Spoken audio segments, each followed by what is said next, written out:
I'm Alan, And I'm Sarah and we're the KLAS Team. at Realty One Group Dockside out of Myrtle Beach, South Carolina. And this is the part 2 to the what to do up until closing. Yeah, what you shouldn't do. You shouldn't do. What could go wrong. Right. We covered what could go wrong after due diligence. And this is a reminder for buyers of what not to do prior to closing. Right. So the first one is open new credit cards. We've seen it. And if you open new credit cards, red flag to the lender. And if it hurts your credit, you might not be able to buy that house. So. Right. Because they're thinking you're going to run up the bill before closing, and that will change your debt to income ratio. Mm-hmm. Also, purchasing a new car. Yeah. You know, the day after closing and it's recorded, go buy that brand new Lamborghini. Nobody cares. That's right. Yeah.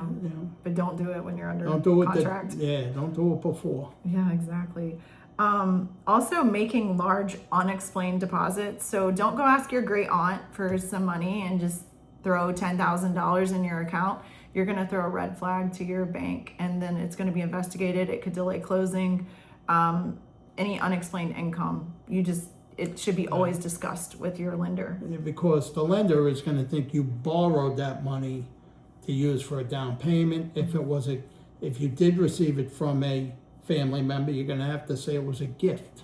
Yeah. You know, my aunt gave me this as a gift to buy the house. Yeah. Just even if you made an arrangement to pay it back, they don't want to know about that. Right. You just need any kind of transactions in and out before you close have to be discussed with the lender. They have to know where all the money's coming from, all of it. Right.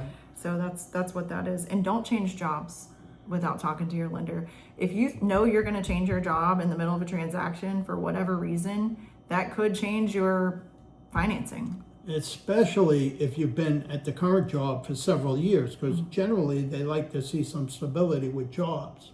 So if you left and now you're at this new job, even though you may be making more money, you've only been there 2 weeks. They're not gonna count that. No, they want to see tenure. They want to see stability, and usually that's 1 to 2 years at least. And with 1099 employees, like traveling nurses, we are 1099. So even when we go get financing, we've had clients that were, they're doing investments and they're financing. It's 3 to 5 years, and they take the average of that income. So still with a 1099 employee or person that's filing, you need to look at these things. These are things you need to be thinking about. So, and just don't make any major purchases.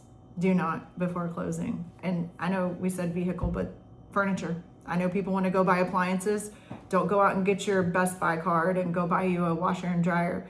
Wait, unless you've talked to your lender and they already know about it. But like I said, and Alan said, you have to be talking to your lender about any financial decisions that could affect your loan. So, right. And don't be like, stop monitoring your finances because of any kind. This is the time that you need to be watching it just like a hawk. There's no other word. Just, you need to be monitoring it like that.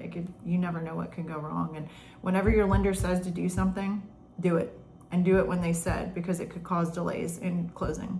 And that could affect the seller, and the seller might not be as negotiable if you're not, if you're holding it up and you're being obstinate because you're not listening to what your lender said, or it's just follow what your lender says. Right. And just like you purchasing, they also run a quick search. That's part of the title search to make sure the day before closing the seller didn't take out a big loan on the house that he's trying to sneak in under the way. And that's also why which could be another video, which is why title insurance is so important. Yeah. It's really there to protect you. We can talk about that one in another video. Right. But if you have any further questions, please comment below and we can address it, or you can reach out to us on our website, www.clasteam.com, KLASTEAM. Or you can reach us at 843-699-6886, and you'll get Sarah and myself.